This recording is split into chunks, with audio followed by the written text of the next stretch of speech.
Shalom, shalom, boa tarde. Estamos iniciando a tarde com a Torá, hoje, dia 1º de junho do ano 2021. E pelo calendário judaico, nós estamos no dia 21 do mês de Sivan, do ano 5781, a contar da data da criação. Hoje, nós estamos no terceiro dia da semana, portanto, nós estamos no terceiro dia do Shabat e no terceiro dia da nossa leitura da Parashá semanal. Que o Eterno venha conceder a cada um de nós, uma porção da sua Ruach HaKodesh, o espírito de profecia, para que possamos compreender, entender, que possamos adquirir as lições, os aprendizados, e que nós possamos, que Ele nos capacite com coragem e ousadia, para que nós venhamos então executar, viver a Parashá, viver a Emuná, a nossa confiança, a nossa fé em Deus, ok?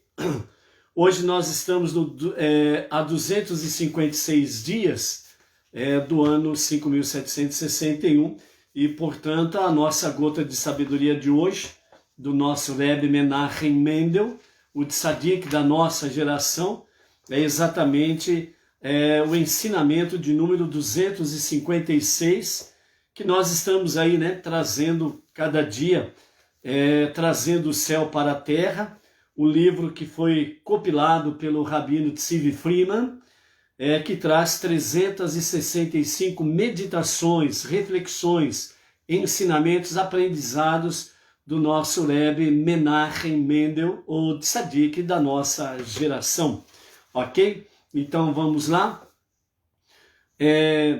Uma metáfora do Talmud diz assim: um homem trabalha no campo e leva trigo para casa, mas porventura ele comerá o trigo?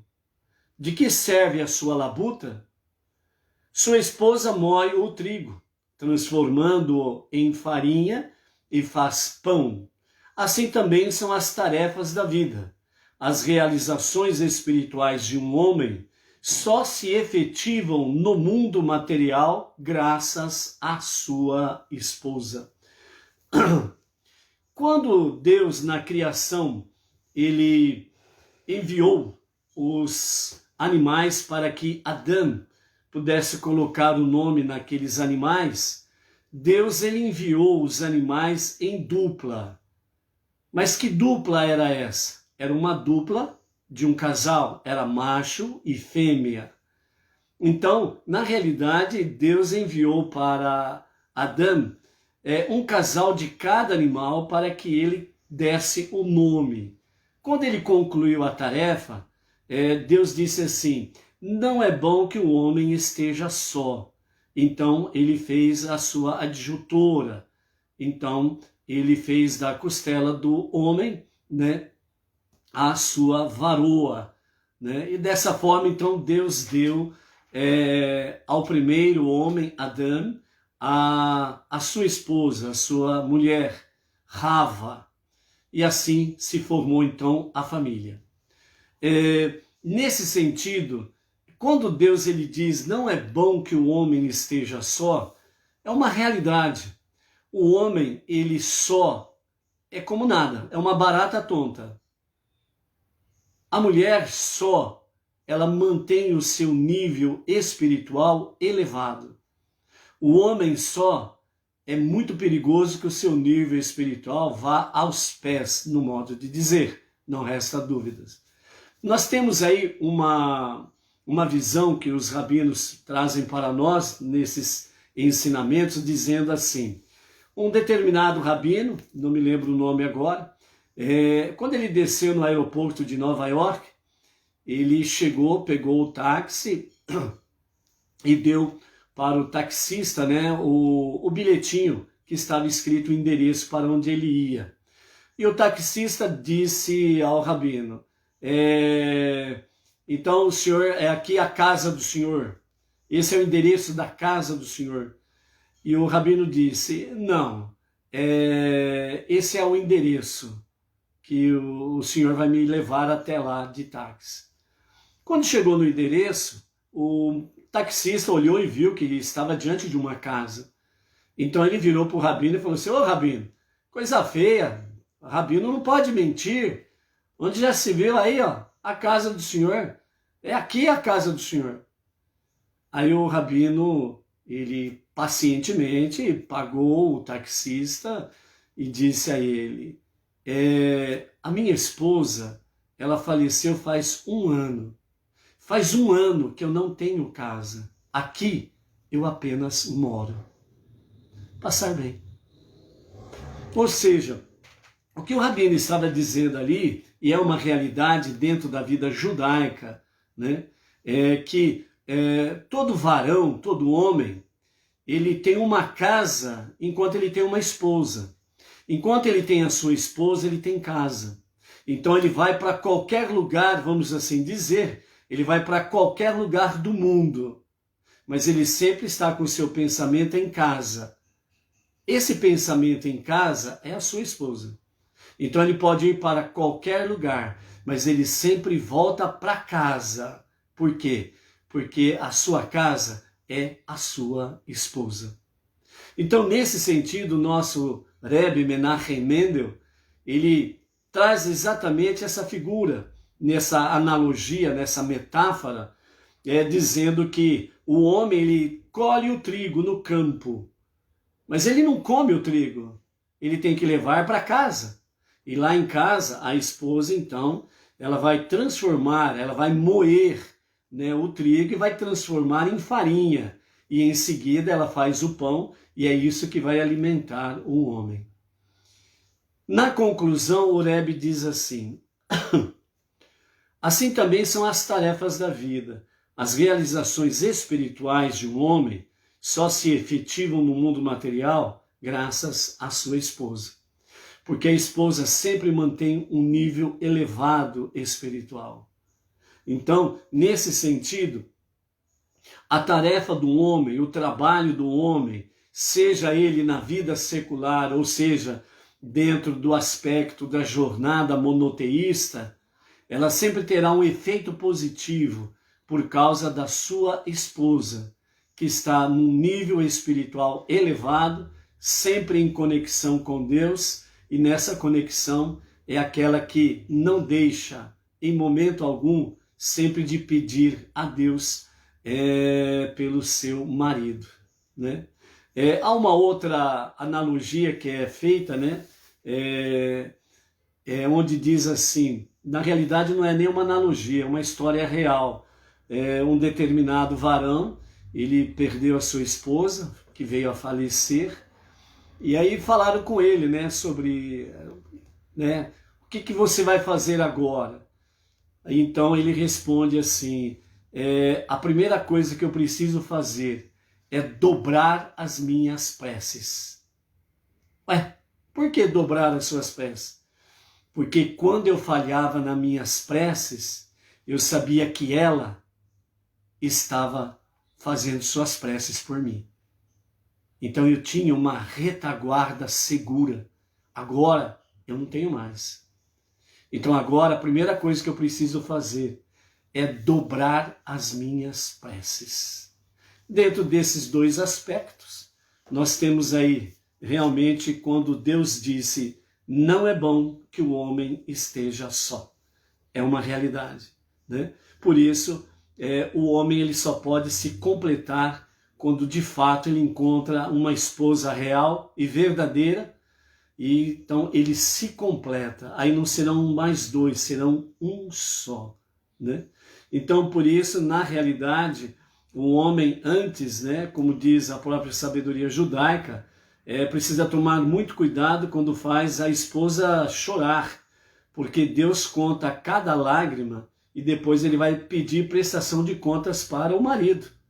Então, por isso, maridos, cuidado ao fazer a esposa chorar.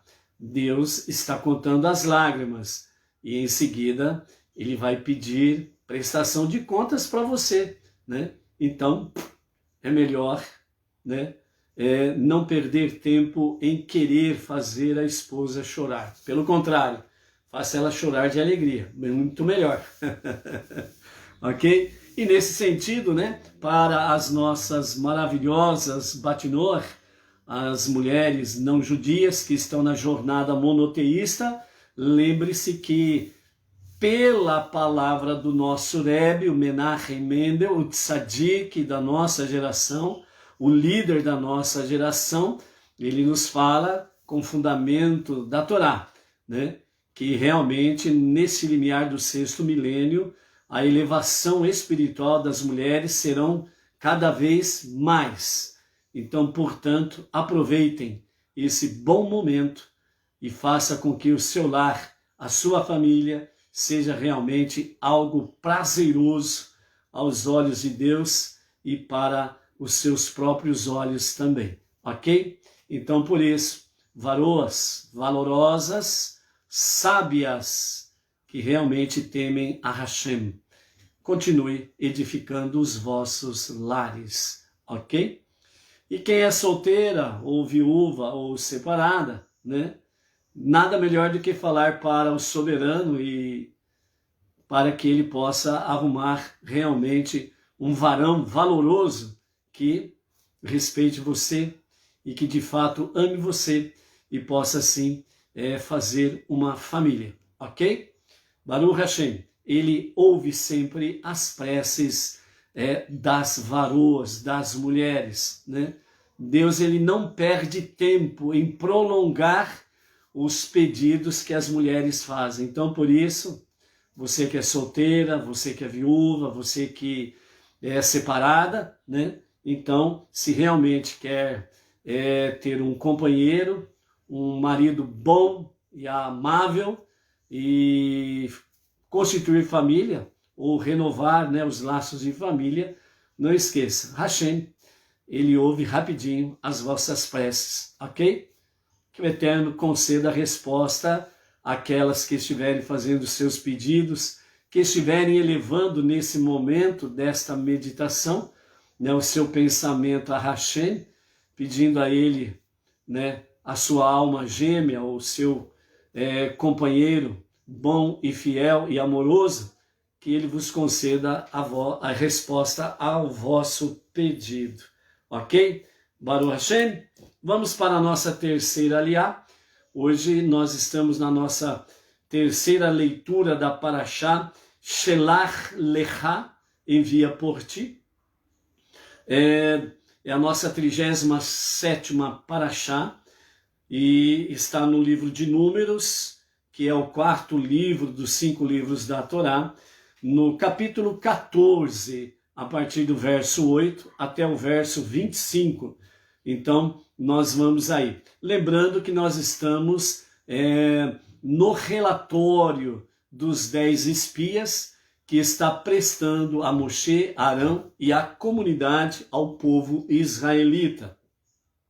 Então, na continuidade, né, nós vimos aí na aliá de ontem que, de forma negativa, os 10 espias fazem um relato negativo, trazendo pavor, medo, terror para toda a comunidade, e somente Caleb e Yehoshua, Josué, que realmente permanecem apartados dos 10 espias. E nesse sentido, então, Caleb, ele eleva sua voz, ele pede silêncio e começa a fazer a defesa, né, nesse sentido. Depois, nós observamos, então, que realmente o povo continua com as suas lamúrias, com a sua rebeldia, e chegam até a dizer, né, os 70 juízes, os anciãos, chegam a dizer, vamos levantar um novo líder e vamos então também edificar um novo Deus. Quer dizer, a rebeldia estava realmente em altas chamas, em alto grau. Então, nesse momento, nós tivemos aí que Moshe e Arão, eles se prostram por terra completamente e imploram para que o povo não se rebele contra Deus. Josué e Caleb, eles então também rasgam as suas vestes, né? numa atitude de humilhação, né? Cinge-se de sacos e cinzas, realmente vendo que a rebeldia do povo era muito grande. E então eles falam a toda a comunidade de Israel: a terra que nós exploramos é uma terra extremamente boa.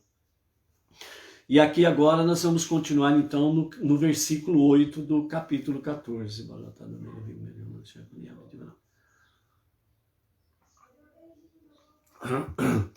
Então, continuando, capítulo 14, verso 8, né? Vamos aí dar um oi, né? Ao Leandro Cruz, de Gaia, nossa região de Bauru aqui, né? Shalom, shalom, Leandro. Vai se preparando aí para o dia 13 de junho, hein? Temos o nosso encontro em Bauru, hein? A Marli Stael, o Robson Lima, a Simone Cremonese, a Malu, essa Malu aqui é de Maria Lúcia, lá do Distrito Federal, a Vânia Branco, lá de Ipatinga, Minas. Opa! Vamos voltar aqui.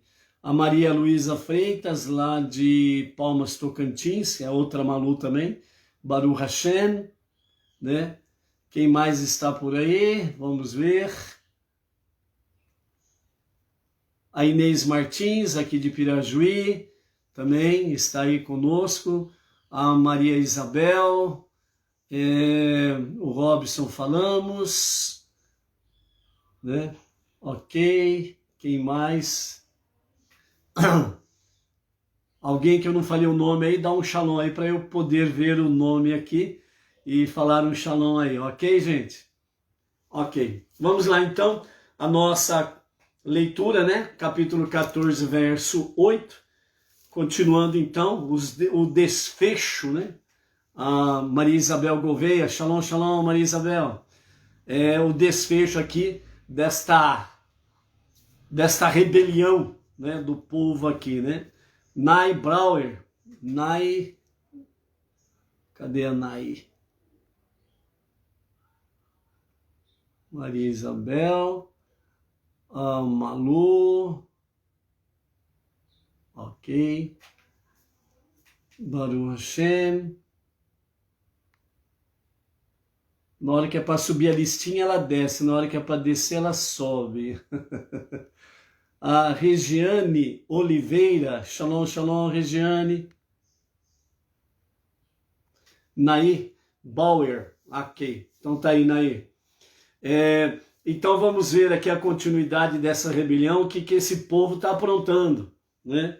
E as lições para as nossas vidas aqui, ok? Vamos lá. Então Caleb continua dizendo: se Deus nos deseja, Ele nos trará para esta terra e a dará para nós, uma terra onde jorra leite e mel. Não se rebelem contra Deus, e então vocês não temerão os povos daquela terra, pois nós os consumiremos como se fossem nosso pão. Os justos deles, que eram sua proteção, faleceram, e Deus está conosco, não os temam. A congregação inteira ameaçou agredir Yehoshua e Caleb com pedras, mas a glória de Deus, que usualmente aparecia na tenda da reunião, desceu ali para todos os filhos de Israel verem, né? Então, nessa continuidade aqui, se Deus não intervém, aquele povo era capaz de matar Yehoshua, Josué e Caleb. Veja o grau que chegou realmente a rebeldia. E essa rebeldia tem nome. Daqui a pouco nós vamos falar sobre essa questão aí, né? Sandro Luiz Gomes, shalom, shalom, Sandro. E vejam bem, Caleb ainda em todo este momento, diante de todo o perigo, né? Ele sabia muito bem que esse povo furioso não tem como vencê-lo. O povo israelita furioso não tem como vencê-lo. E o povo estava partindo para cima deles. E ele, Caleb, com coragem e ousadia, ainda disse, Deus ele vai nos dar essa terra. E essa terra, nós vamos consumir os seus ocupantes, né, os que habitam ali, como se fosse nosso pão. E ainda por cima, os justos deles, que eram sua proteção, faleceram. Quem era o justo que havia entre eles? Como nós vimos ontem na nossa aliá, a Mishnah e o Talmud, os nossos sábios falam que o justo que havia entre eles era Iov, ou seja, Jó.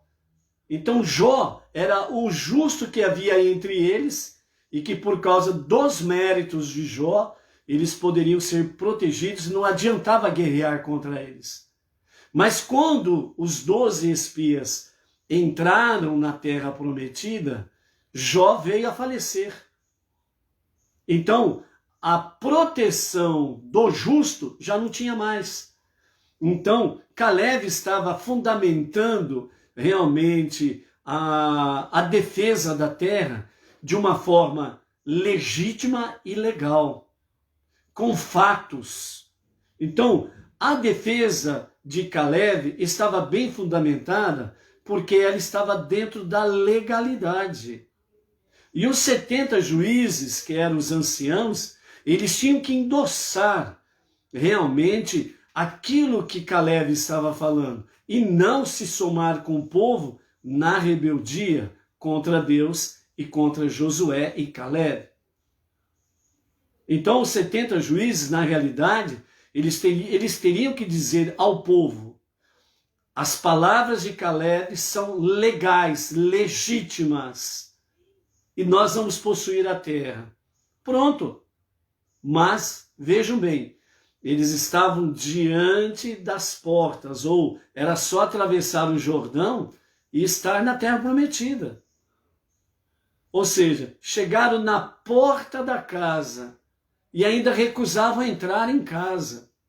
A loucura que vai quando as pessoas deixam-se dominar pela raiva, pelo ódio, pelo egocentrismo e por aí afora vai, somando-se ainda ao detalhe dos 10 espias, o Lashon Hará, a língua maldita. Aí vira festa, entre aspas, aí vira festa no inferno, não é verdade?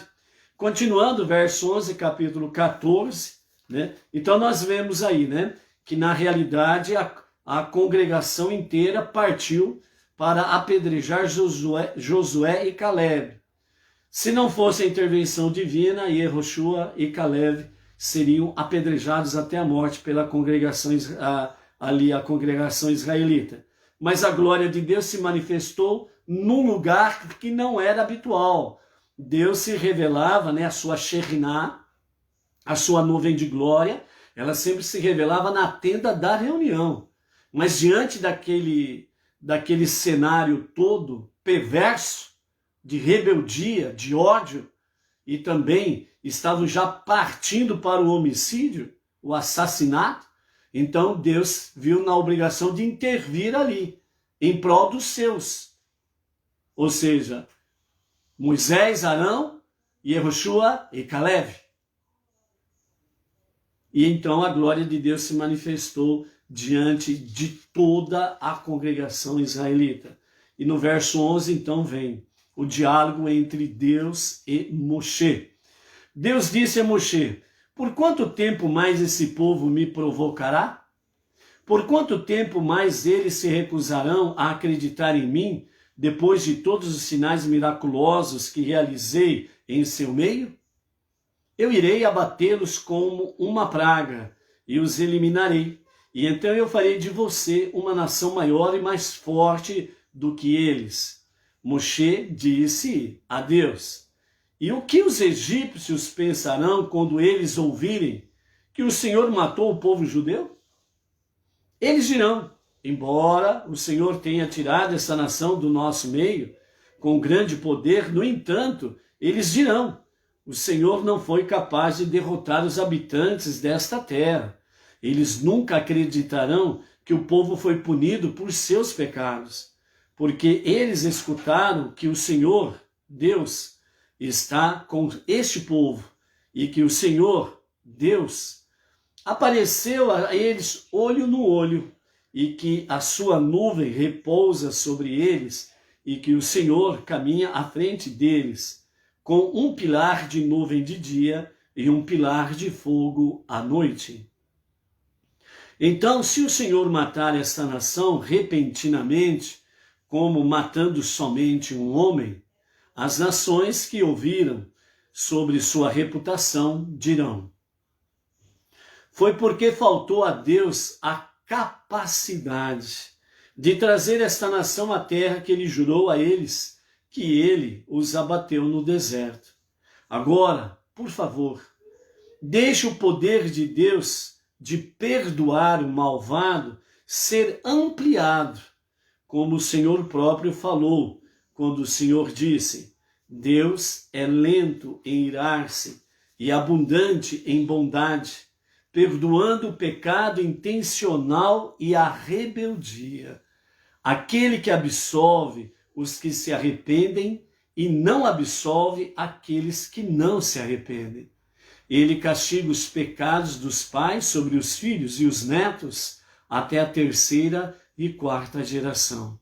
Por favor, perdoe o pecado desta nação com sua abundante bondade, assim como o Senhor tem carregado este povo desde o Egito até agora. Antes de nós entrarmos na resposta de Deus à prece de Moshe, a prece de Moshe, nós observamos aqui que na realidade, a princípio, ele não defende o povo. Ele não sai na defesa do povo. Então, os argumentos que Moshe vai trazendo aqui, uns argumentos assim: o que os egípcios vão dizer, se souberem, ou no momento que souberem, que o Senhor matou todo o povo aqui no deserto. E as outras nações, as 70 nações, o que elas dirão ao saberem que depois do Senhor ter aberto o mar, feito o povo atravessar por 12 canais o mar, através das 10 pragas do Egito, libertou o povo, abriu o mar, trouxe o grande milagre, a maná celestial, trouxe as codornizes, tirou da rocha a água para matar a sede de todo o povo, de toda a criação. O que esses povos dirão então sobre ti?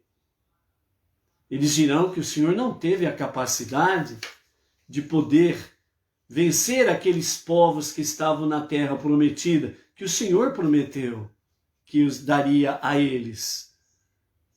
Então, na realidade, o que nós observamos aqui, que os comentaristas trazem para nós, é que, a princípio, Moshe não se preocupou com o povo, no sentido de interceder em favor do povo. A princípio, Moshe se preocupou com a reputação de Deus. Aí você vai dizer assim, mas peraí, Deus está preocupado com reputação? Não, Deus não está preocupado com reputação, porque Ele sabe que a sua reputação é ilibada, ela é infalível. Mas aqui está o exemplo, a atitude de alguém que realmente ama a Deus. Sabemos que no tempo presente, até a revelação do justo e verdadeiro Mashiach, dificilmente apresentará ou aparecerá alguém ao nível de Moshe. E os próprios sábios falam isso daí. Moshe, ele estava preocupado com a reputação de Deus. Quem ama se preocupa com a pessoa amada. Quem realmente ama, ele não vê a sua própria reputação. Ele se preocupa com a reputação da pessoa amada. Então, por isso, verdadeiramente, quando os amigos se amam, quando as pessoas se amam verdadeiramente, quando o marido e a esposa verdadeiramente se amam, sempre estarão preocupados pela reputação da sua pessoa amada. E o que ele vai fazer é exatamente tudo aquilo que não venha realmente denegrir a reputação da sua pessoa amada. Moshe era assim. Ele era fiel ao seu amor, como Deus era fiel ao amor para com Moshe. O nível do amor era real, verdadeiro e era fiel. Então, Deus disse, eu vou fazer de você uma nova nação, mais forte, mais ampla do que esta, e essa vou matar tudo. Se porventura Moisés dissesse sim, Deus faria aquilo, vamos dizer que numa retórica Deus faria. Moshe concordou, então faria. E aí o que as nações diriam? Falariam tanto de Deus como de Moshe. E falariam deles como se fossem dois vilões que tirou um povo da escravidão do Egito para matá-lo no deserto. Bendizemos a Hashem, porque ele não é Deus deste tipo. Ele é um e único, indivisível e incorpóreo. A sua reputação é ilibada, é infalível. E ele encontrou em Moshe realmente um amor verdadeiro. E por isso Moshe pôde e podia, sem sombra de dúvidas, face a face, olho a olho com Deus, ele podia argumentar de peito aberto, coração aberto para com Deus. Então, ele questionou Deus, falou com Deus, porque ele estava realmente preocupado com a reputação de Deus. Segundo os nossos sábios, na Mishnah e no Talmud, um dos argumentos que a Torá oral traz nesse sentido é que Moshe, num determinado momento desse diálogo, ele disse para Deus, se 3 pés não conseguiu sustentar uma mesa, como que um pé conseguirá sustentar uma mesa? Ou seja, se 3 pés, os patriarcas, Abraão, Isaac e Jacob, não conseguiram sustentar todo o povo, sempre teve aquela conturbação, rebeldias, etc. e tal. Se os 3 não conseguiram, como que eu, um pé sozinho, Moshe, conseguirá sustentar esse novo povo? Não há como. Não há como.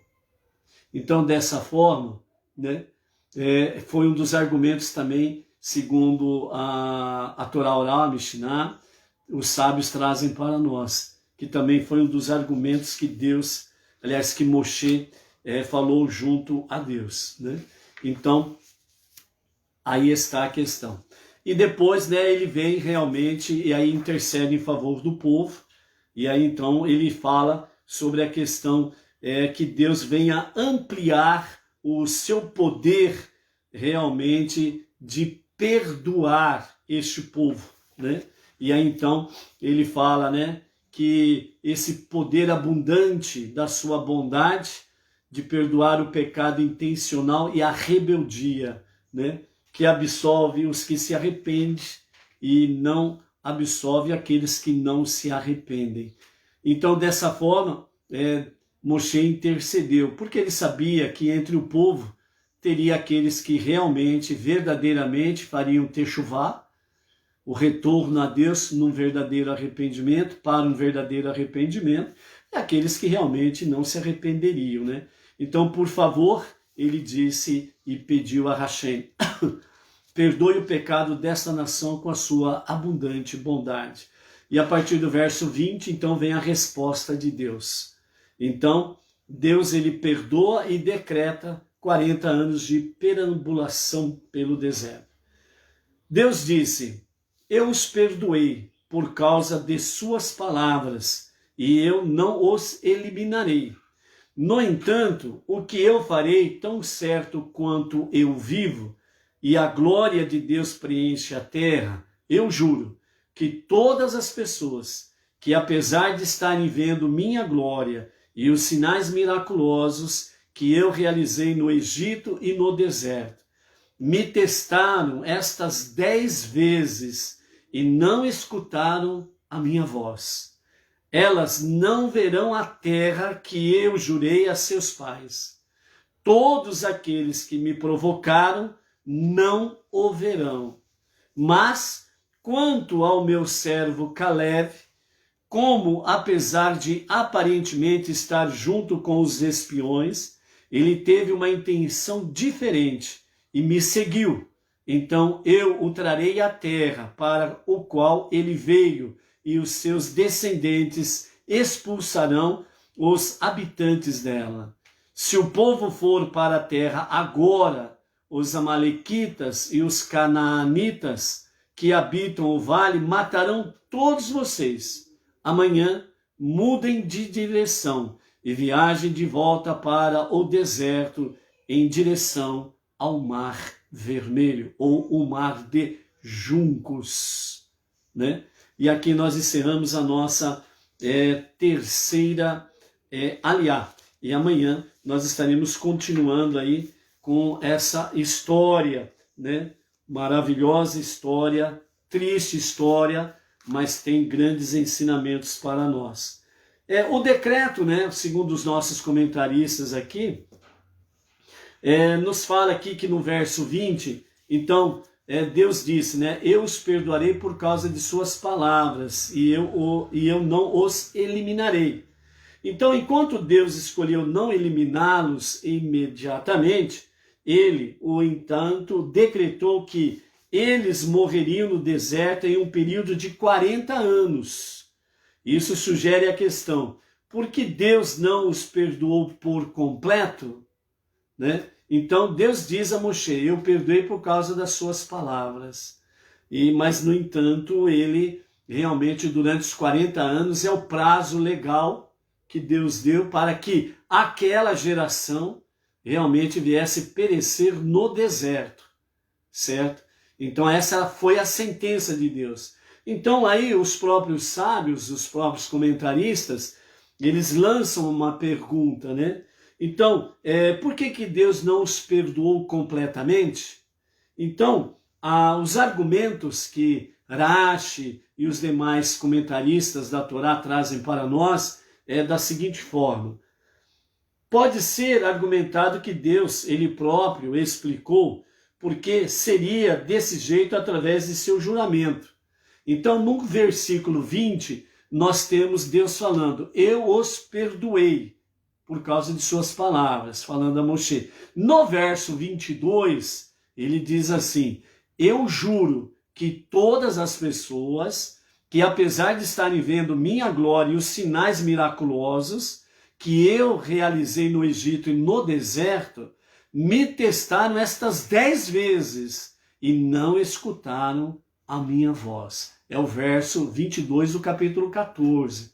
Ou seja, com esta ação do povo, foi a 10ª vez em que eles testaram a Deus. Lembrem que desde que eles saíram do Egito, eles vieram testando a Deus.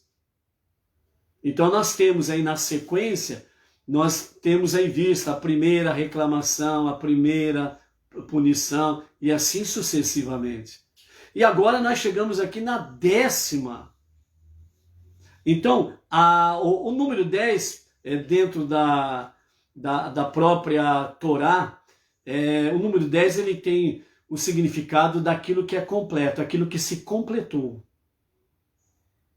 Então, nesse momento aqui, o que os sábios estão trazendo para nós é que nessa 10ª vez em que eles testam a Deus, esgotou a paciência de Deus. Por isso que Deus falou, vou eliminá-los e vou fazer de você, Moshe, um novo povo. Esgotou a paciência de Deus, chegou, como diz o outro, né? Chegou no topo, certo?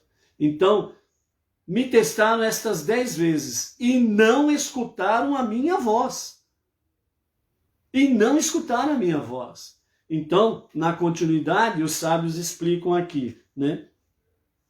Então, quando se fala me testaram, a palavra no hebraico dita é vai nasu, vai nasu.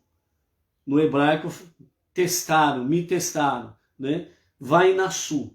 Estas 10 vezes e não escutaram a minha voz. Então foi isso que ele disse, vai nasu. Então Rashi, ele comenta dizendo que este termo, vai nasu,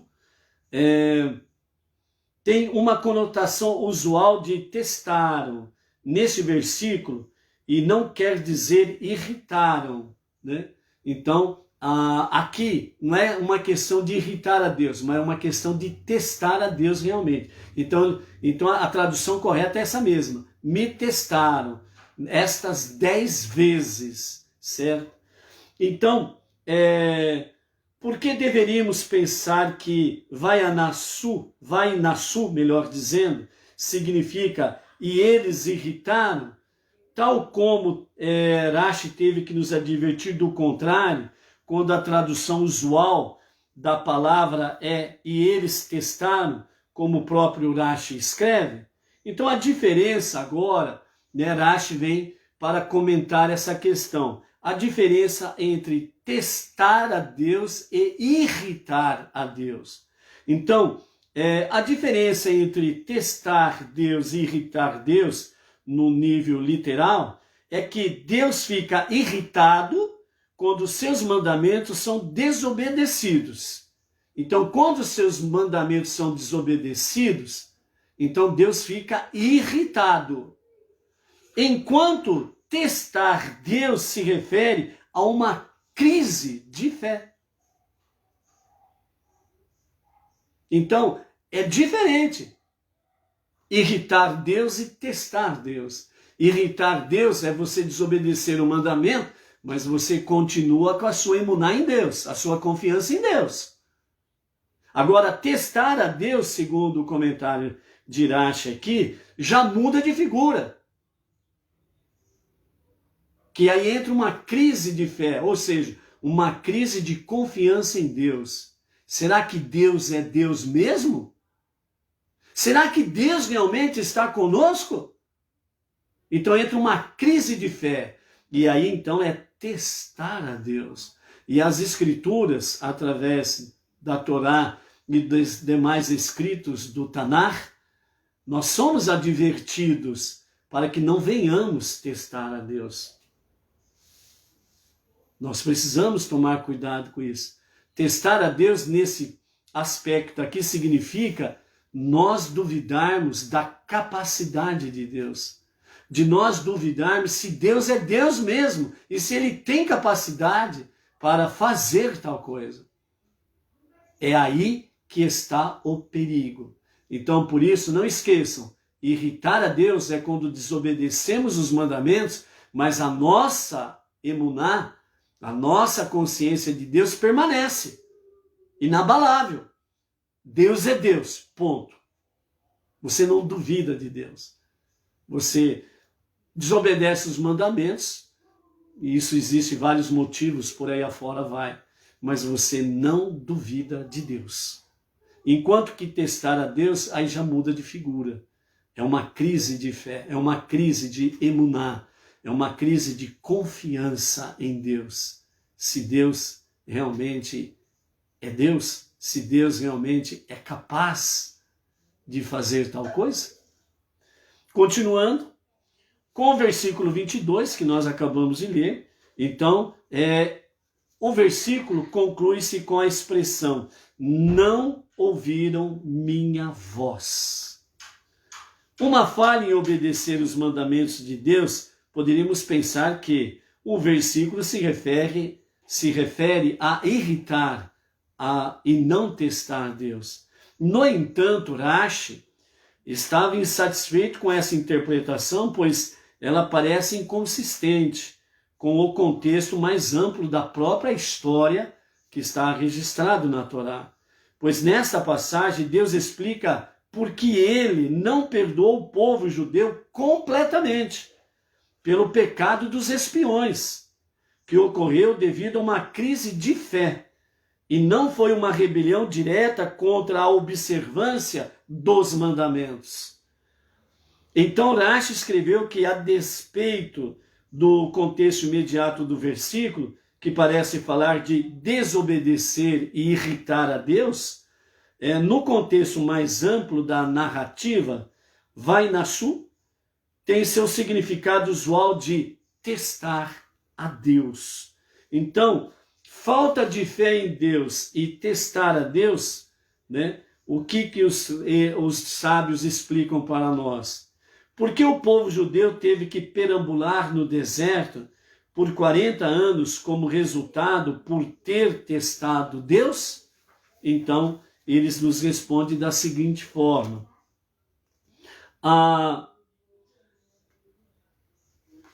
Quando Deus pretendia eliminar o povo judeu completamente, né, que nós vimos lá que Deus falou para Moshe, vou eliminar o povo e vou fazer de você um povo novo, né? Então, a queixa de Deus era: por quanto tempo mais vocês se recusarão em acreditar em mim? Depois de todos os sinais miraculosos que eu realizei em seu meio? Deus, no entanto, perdoou o povo judeu por não ter acreditado nele, depois de ouvir as preces de Moshe. Mas aqui no versículo 22, Deus explicou que ele não poderia perdoar o povo judeu completamente, porque eles me testaram estas 10 vezes. Então, por que Deus pode perdoar uma falta de fé, mas ele não perdoará o povo judeu por tê-lo testado? Então, os sábios dizem, o fato, melhor dizendo, de o povo judeu se recusar a acreditar em mim, depois de todos os sinais miraculosos que eu realizei em seu meio, é porque, ao refletir, eles acharam os milagres não convincentes, depois que eles ocorreram. Este problema poderia potencialmente ser resolvido se Deus realizasse um milagre de proporções sem precedentes, como o versículo afirma. Se eles não acreditam no Senhor e eles não ouviram a voz do primeiro sinal, eles acreditarão na voz do último sinal. Foi o que foi dito lá em Shemot, Êxodo, capítulo 4, verso 8. Então, testar Deus, no entanto, não é meramente esfriar a fé depois de testemunhar um milagre, mas sim uma falta de fé no momento preciso em que Deus está realizando um milagre. Por isso, o versículo 22, capítulo 14, versículo 22 diz: todo povo que, apesar de estar vendo minha glória e os sinais miraculosos e que eu realizei no Egito, me testou. Ou seja, então aqui, entre aspas, né, a queixa de Deus era que no momento em que precisava ter fé, que era o momento que estava acontecendo o milagre, o povo falhou. Naquele momento o povo falhou. Era o momento propício para eles entrarem na terra prometida. Eles quiseram espionar a terra. E ao espionar a terra, milagres aconteceram para que eles não fossem descobertos e não fossem prisioneiros e mortos. Deus fez milagres. Segundo os comentaristas, falam que aquele cacho de uva que os 10 espias trouxeram, ele serviu realmente para o vinho durante os 40 anos no deserto que eles permaneceram. Então aquele cacho de uva, ele deu vinho durante toda a peregrinação pelo deserto, até eles tomarem posse da terra. Então, são milagres que Deus estava realizando, e exatamente no momento do milagre, era preciso focar a fé, a confiança em Deus. E nisto o povo falhou no momento do milagre. Então, por isso, o versículo 22 declara: todo o povo que, apesar de estar vendo minha glória e os sinais miraculosos que eu realizei no Egito, e me testou. Então, Rashi, ele diz, e cita vários exemplos de um teste. 2 vezes no mar, 2 vezes com o maná, 2 vezes com as codornizes. Então,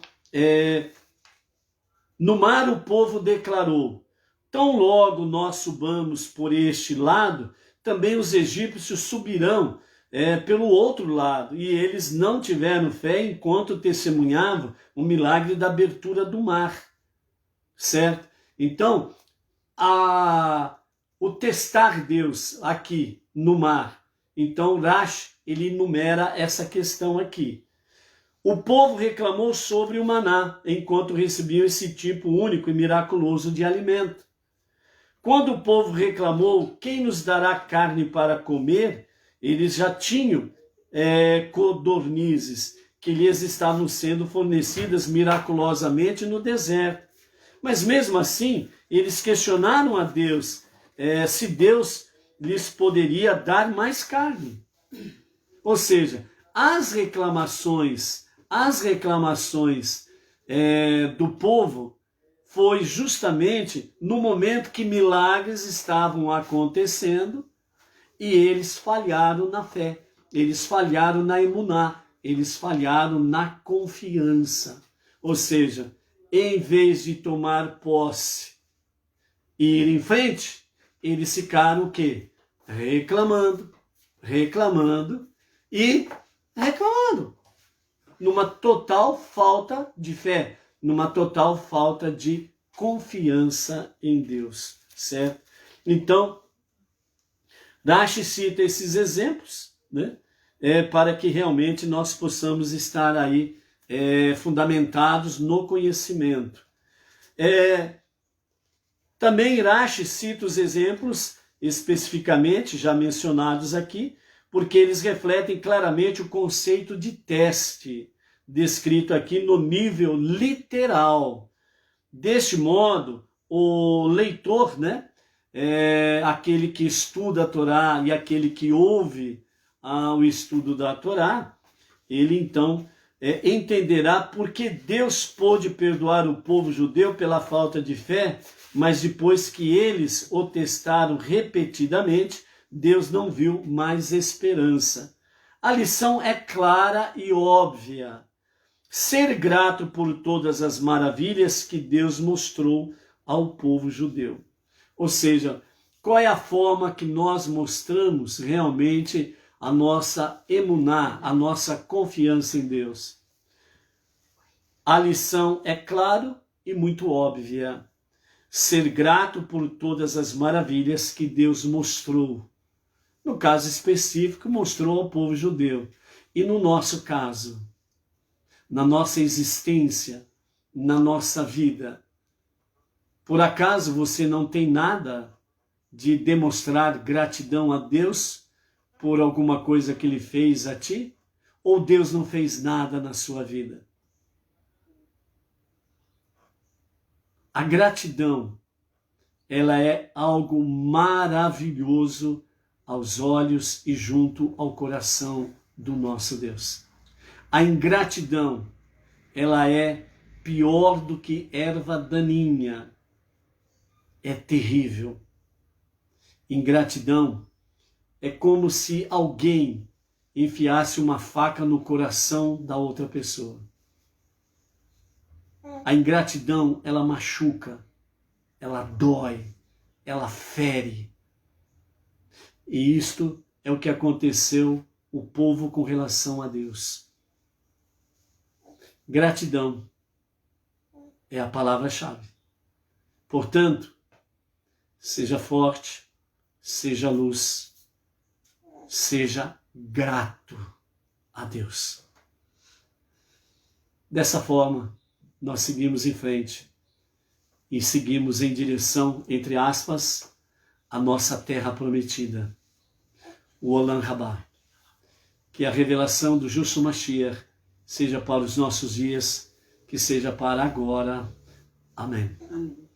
pela graça de Hashem, com gratidão pelas vossas vidas que estão ao vivo, pelas vidas que acompanharão posteriormente, diversas formas.